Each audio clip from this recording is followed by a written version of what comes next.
Hi, I'm Lorraine and I'm a LinkedIn networking junkie. But unlike people with other addictions, I'm not looking for a 12-step program to cure me of this habit because I think LinkedIn is healthy for my business. What I have done is I've developed a 6-part process that allows me to use the time that I spend on LinkedIn well and get the results that I'm hoping for. And that's what I want to talk about today. Now, it's going to take way longer than 30 minutes to really dive into each of these topics. And so I'm just going to touch on the first 5 briefly and then really focus on creating content. But here's the key. If you don't do these other 5 things well, you're wasting your time on your content. So let's get started. First, you need to define your objective. You need to figure out why you're on LinkedIn and what you're hoping to accomplish. I know. You want to sell more. But the reality is, for most of us, it is unrealistic to think that people are going to go from, I don't know who you are, to here's my checkbook. And so as you think about what you're doing on LinkedIn, you need to figure out what is a realistic outcome and work towards that outcome. For many of us, it used to be, well, I'd like people to click through to my website. And while that is a good goal, it is really hard to achieve right now because we are in what is known as a zero click environment. LinkedIn is actually biasing on content that does not have an outbound link. They are more likely to share and serve up content that keeps people on the platform. And so, as you're looking at your goals and objectives, you need to adjust your expectations. You need to focus on generating engagement that drives visibility. You need to focus your energy around the first hour, and we're going to talk more about how you do that with your content. And you have to keep in mind that there is a penalty for outbound links. And so, in this world, in this zero click world, you need to define your objectives very narrowly. Do you want to increase visibility of your profile? Do you want to build a wider audience? Do you want to get more people to interact with your content, watch your videos, whatever it is, be specific. Write it down and tape it on the corner of your computer monitor so every time you log into LinkedIn, you know why you're there. The second thing you need to do is you have to find your community. You're not just wandering around LinkedIn like you stumble around some network event throwing your cards everywhere. You have a specific target customer that you are trying to reach, and you're trying to reach them through LinkedIn. So get specific about who your ideal client is, and then get specific about what is it that they're doing on the platform. The more you understand about their goals and objectives, the easier it's going to be to find them and to find people who are likely to influence them. At the end of the day, it's not you swimming around by yourself. What will make you stand out on LinkedIn is being a standout member of a community recognized for your thought leadership. And so once you identify that community, you can start thinking about the kind of content you will need to create to attract their attention. And you want to make sure that after you attract their attention and they go look you up, that you're somebody that they actually want to get to know. Make sure you have a good picture, a good headline, a solid description of who you are and what you do. Invest a little time in getting people to write reviews and recommendations, and keep that photo current. You do not want to have a photo up there that was taken 10 years ago. This is your first introduction to the community. make it count. As you're growing that community, one of the things that's really important to remember is that social media is about ego. And if you want to be successful, you need to feed that ego. Think about when you share content on LinkedIn or on any social platform for that matter. If people comment and interact with you and give you the little like thumbs up, you feel good. And when nobody notices, well, it's kind of sad. And so, what you want to do is engage, be social. The majority of the time you spend on LinkedIn should be spent liking, commenting, and interacting with other people. It is not about pushing your content. Yes, you will have to create content so people know what you're about, but that can be scheduled, and we're going to talk about that. But the majority of what you do on LinkedIn should be engagement driven.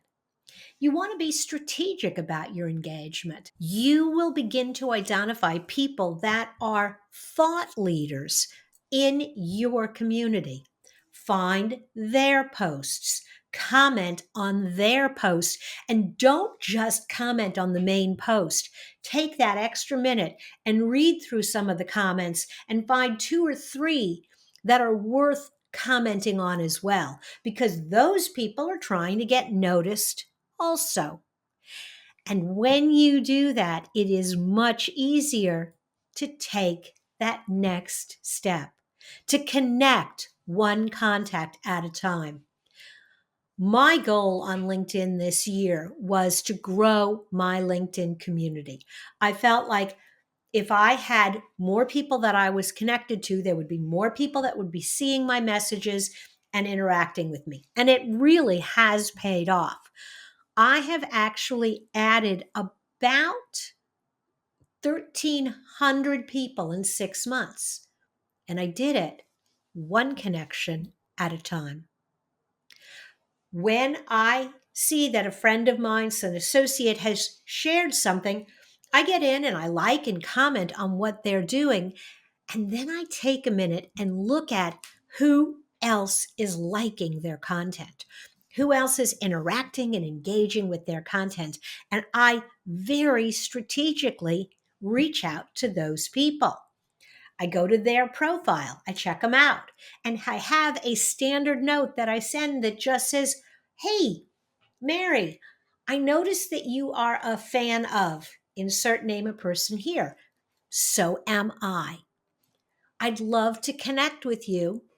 Sometimes I also say things like, I don't have any secondary agenda. I just like connecting with interesting people. The vast majority of people that I reach out to with that very friendly message typically respond by and connect with me. I've had some great conversations as a result. And often, if I want to be sure that they really pay attention to me, before I send the note, I'll go back and look at some of their posts and take a minute to like, comment, or share on their post, building the connections. And then I routinely go through my contact list, and I have probably 8,500 people I'm connected with. And I sort the list and randomly click on their profile, comment, like, share. What that does is it changes the algorithm, it puts new content in my feed, and it's likely to put me in their feed again. And when I show up in their feed, I want to make sure that I have interesting content for them to interact with, like, share, comment, and get a sense of who I am and what I can do for them. And so, as I'm posting content on LinkedIn, and as you're thinking about your LinkedIn plan, this is the most important piece. You need to have a plan. You cannot just wake up in the morning and go, you know what? I'm going to put this on LinkedIn today. First off, it is incredibly time consuming. And without that strategic underneath it, it's kind of a one shot, one and done. What you want to do is you want to create content in batches. Sit down, carve out 2 hours, and create your videos, create your social shares, create whatever it is, and then schedule it.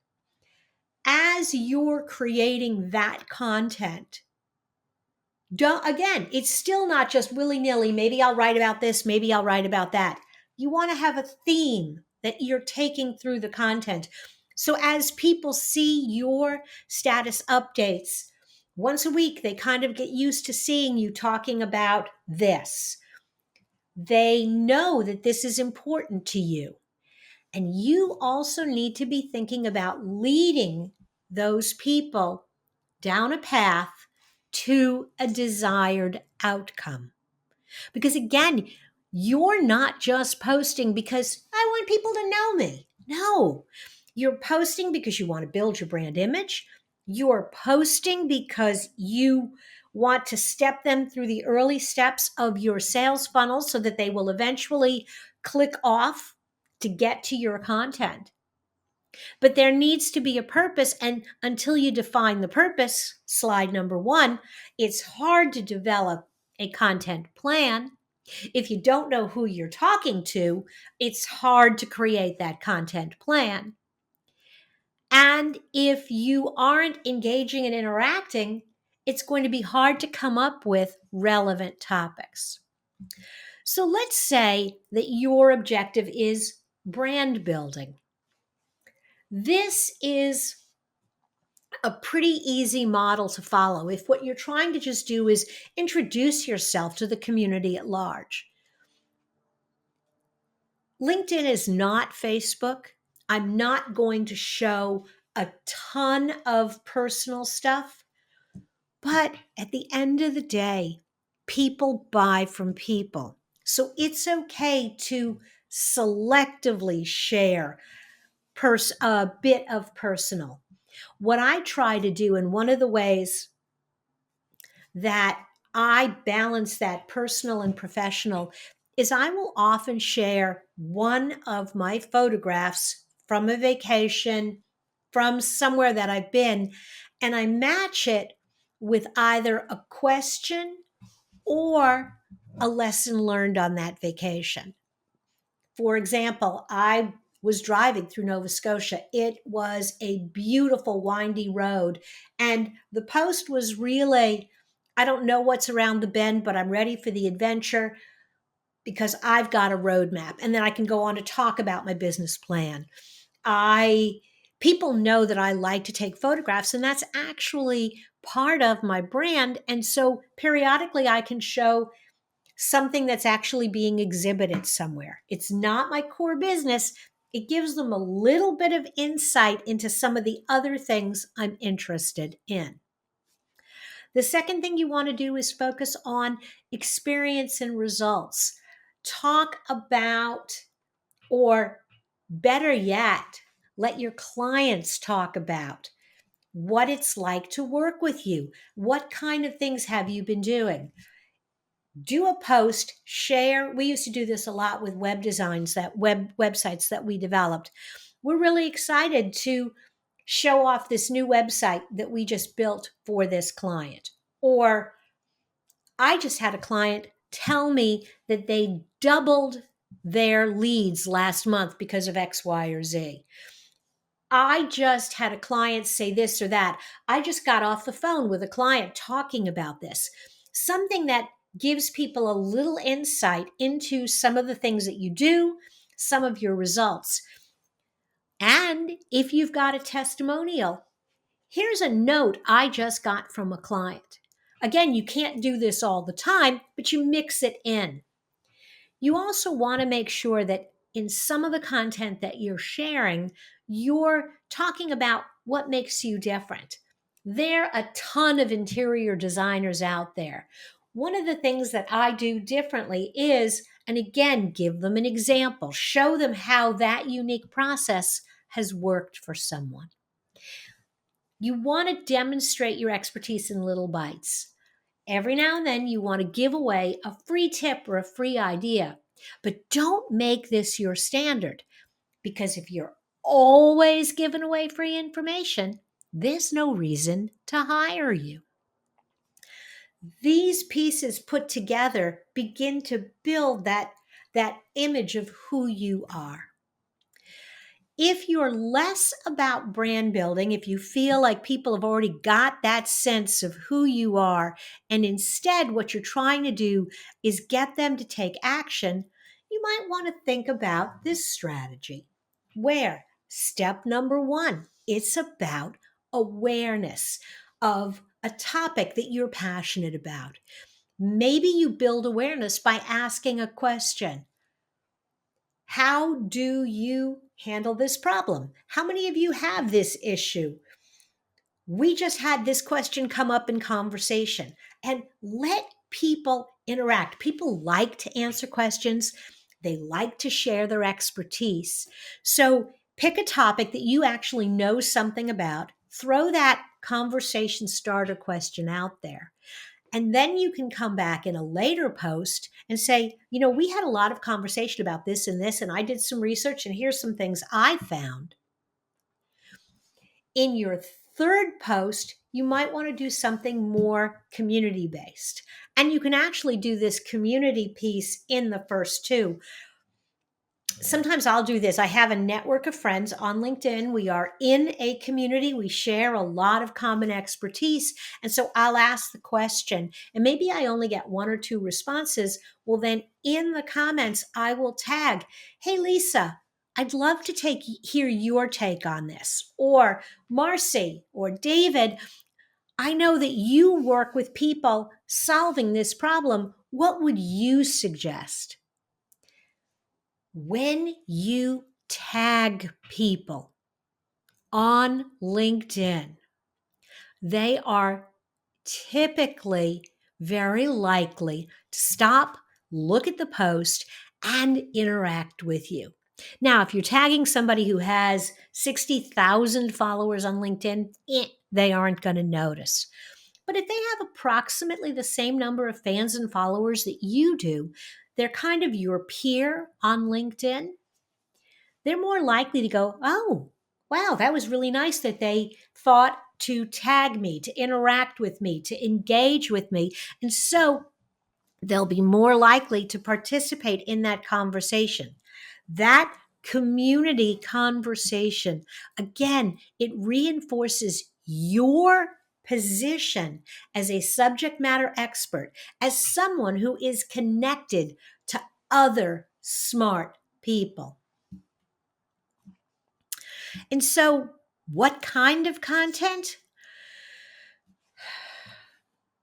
Some of the content that is doing really well on LinkedIn right now, multi-image posts, not just one picture, but a series of 2 or 3 images that people can rotate through like a carousel. One of the advantages with those multi-image posts is you can put together images that tell a story. The second thing that's doing well, this is doing well everywhere, are the video shorts.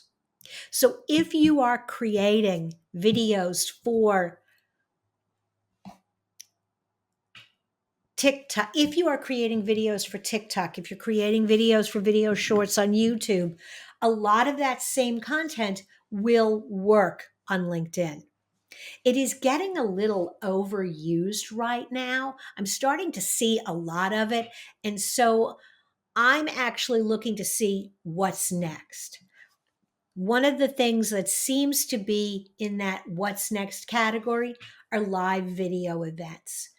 LinkedIn loves when you are doing a video live from a streaming service to their platform. LinkedIn loves that, but I got to tell you, it's really hard to do that kind of live video all the time and be consistent. And so one of the things that you can do, and one of the things that I've done really effectively lately, is I actually record a video like this presentation, and then I push it through my streaming service. I create a LinkedIn event.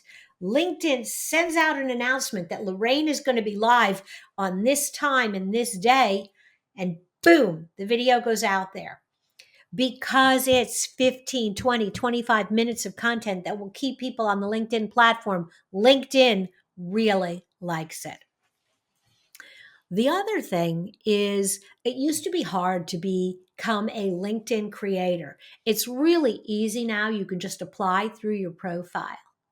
And when you do, you have the option of creating a newsletter, a daily newsletter, a weekly newsletter, a monthly newsletter, whatever works for you. The advantage is LinkedIn will send that newsletter to anyone who has subscribed, and it will go out under the LinkedIn umbrella. I have an email newsletter, and I have built a community on LinkedIn who subscribe to my newsletter on LinkedIn. I can send the same content to both groups. I can reach a much wider audience, and I can see in real time how many people are engaging and interacting with that newsletter. The beautiful thing is, if you've been doing newsletters for any length of time, you have weeks and weeks and weeks worth of content that you can just schedule ahead of time. And finally, I want you to keep in mind that on LinkedIn, your messages have to be for your audience. Don't worry about everybody. Make sure you are creating content that is relevant for your audience. And don't be afraid to use a little bit of engagement bait. Questions and polls, tagging individuals, resharing to small groups. Getting a small subset within your community that has agreed that, look, when I post something, will you comment on it? And then I'll comment on your content. And having that virtuous cycle. There are LinkedIn pods that do this in a more structured and organized manner. And I think that LinkedIn is getting wise to that. It doesn't feel as authentic. But when you just have people that are interacting that you know you can count on, every now and then I'll just send an email to or a text message within the LinkedIn system that says, hey, this is a really great post. Do me a favor. Will you like it? Put a comment so I can get a boost on it. And earlier I said that LinkedIn is penalizing you when you put a link in your posts. That does not mean you cannot drive people to your content. You can put links in the comments. If you put the very first comment right after it's posted, you pop up a link, that's not going to work. But if you have a post that has gotten a lot of comments and a lot of engagement, and then you put the link, the beautiful thing is that everybody who has liked and commented will get a note that there's a new comment on a post they're already following. And so you can, an hour later, 2 hours later, even going back a day or two later, put those comments in the content and create more engagement and interaction. If you're doing this well, you might spend an hour or two a week just creating content and using a scheduling tool to get it scheduled. And then every day, hop on for a few minutes, like, share, comment, interact. Don't even worry about your content. The scheduling tool will take care of that for you. But you will build a community that will support you, interact with you, engage with you, and ultimately find their way to your website and your offer and do business with you. My name is Lorraine Ball, and if you'd like to learn more about LinkedIn and other tactics for managing social media in a zero-click environment, connect with me on LinkedIn. Subscribe to my LinkedIn newsletter. Take advantage of the free resources that I'm offering as part of this program. And look for More Than a Few Words, my podcast, wherever you listen to podcasts.